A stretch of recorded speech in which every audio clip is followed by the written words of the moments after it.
naman ang ulo ni Ate Digna. Kung saan-saan beer house na nga kami nagpunta kagabi, pero hindi ka naman namin makita. Wala pa nga ako siyang tulog eh. Talaga bang mainit ang ulo? Oho, kuya.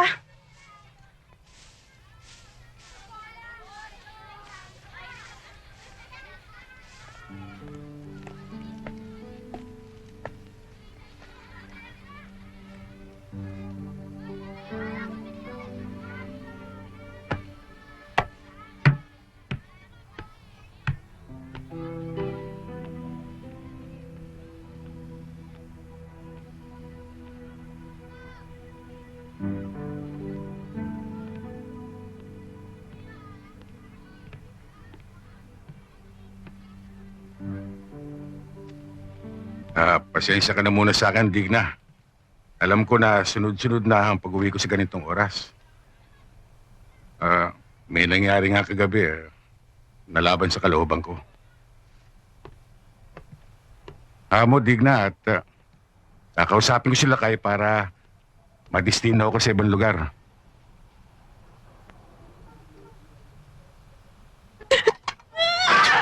Ako, ayos. Walang yaka! Digna! Besa mo kang tao, hindi ka lang uuwi! Wala kang konsiderasyon! Pakatamaan ako niyan, ha? Ikaw rin. Oh, ano ka ba?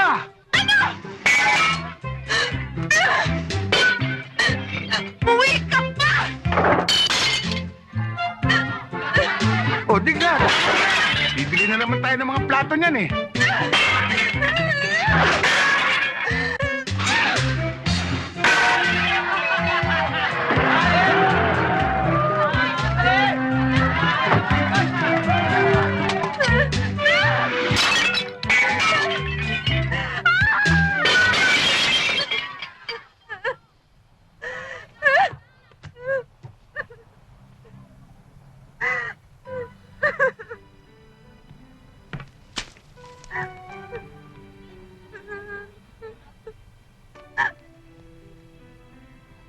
Hiyang-hiya ako sa'yo, Digna. Alam ko na masama loob mo sa akin dahil Kilala kita, Eseng.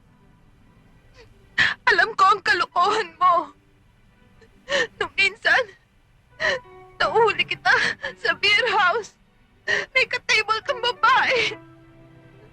yung sa beer house, asset namin yun. Asset? Anong asset? Yun lagi ang dahilan nyo. Si Bambi, si Cherry, si Leia. Asset mo pa rin ba yun? O ano? Sumagot ka! Ano masasabi mo ngayon?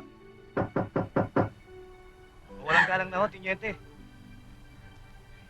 Pinasusundo ko kayo ni Kapitan.